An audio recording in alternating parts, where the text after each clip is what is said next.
اعوذ باللہ من الشیطان الرجیم بسم اللہ الرحمن الرحیم رب اشرح لی صدری ویسر لی امری واحلل عقدۃ من لسانی یفقہوا قولی ربی یسر ولا تعسر وتمم بالخیر وبک نستعین۔ آپ کے ساتھ جو حدیث شیئر کرنے جا رہی ہوں اس کو غور سے سنیں گا اور یہ سوچ کر کہ اس کو اپنے لیے صدقہ جاریہ بنا دیں۔ درس حدیث جس کا رمضان غفلت میں گزر گیا۔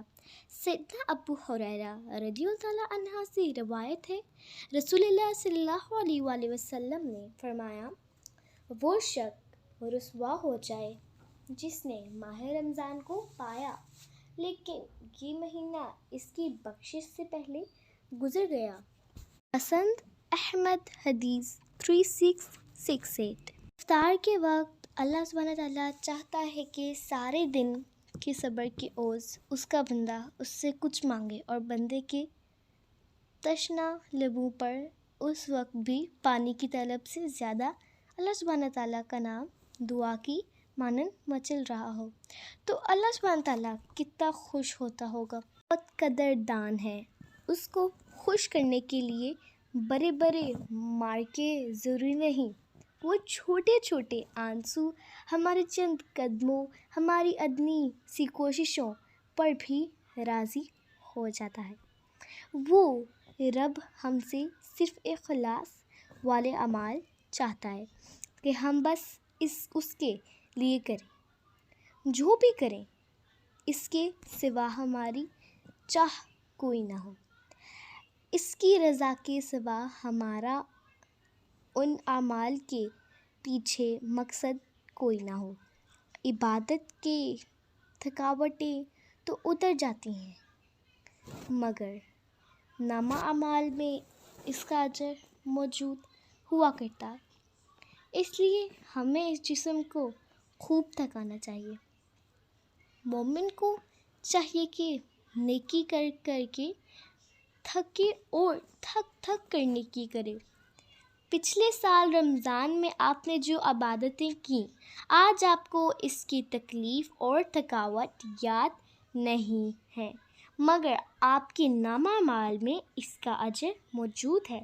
رمضان میں طبیعت جب بھی سستی کی طرف آ جائے اسے قرآن کے یہ دو لفظ یاد دلاؤ، ہم معدودات، گنتی کے چند دن، انشاءاللہ عز و جل ان دو جملوں میں روزوں کی ساری تھکاوٹ سستی دور، بس چند دن اور ذہن میں آتے ہی تر و تازہ ہو کر روزوں کی عبادات میں شگفتگی قدرتی طور پر عطا ہوگی۔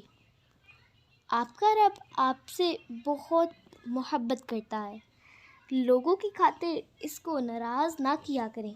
آپ اس کی ایک مان کر دیکھیں، وہ آپ کے لیے کیسے کیسے راستے بناتا ہے، ماشاءاللہ۔ جبکہ لوگوں کی خواہشات کا پیالہ کبھی نہیں بھرنا، آپ ان کے لیے کچھ بھی کر لیں، نظر ان کو وہی آنا ہے جو آپ ان کے لیے نہیں کر پاتے۔ زندگی کو اللہ سبحانہ تعالیٰ کی حدود میں رہ کر گزاریں، آپ کی زندگی بہت خوبصورت ہو جائے گی۔ اللہ سبحانہ تعالیٰ کے لیے کچھ چھوڑ کر تو دیکھیں اور پھر صبر کریں، وہ آپ کے صبر کے بدلے میں آپ کو بہت بخت لگائے گا۔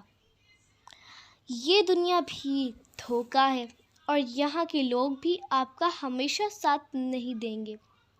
خود کی قدر کریں، خود کو جہنم سے بچائیں، کی خاطر رب کے احکامات سے منہ نہ موڑیں۔ اے اللہ سبحانہ تعالیٰ ہمیں اپنے لیے بہت خالص کر لے، ہمیں دنیا سے ہے نیاز کر دے، ہمارے اعمال کو قبول فرما۔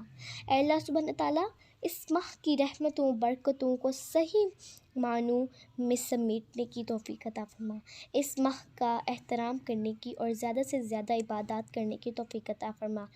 اے اللہ سبحانہ تعالیٰ تو ہی ہمارا حامی و ناصر ہو، اس ماہ میں ہماری تمام عبادات کو دعاؤں کو قبول فرما، آمین ثم آمین یا رب العالمین۔ جزاک اللہ خیرہ۔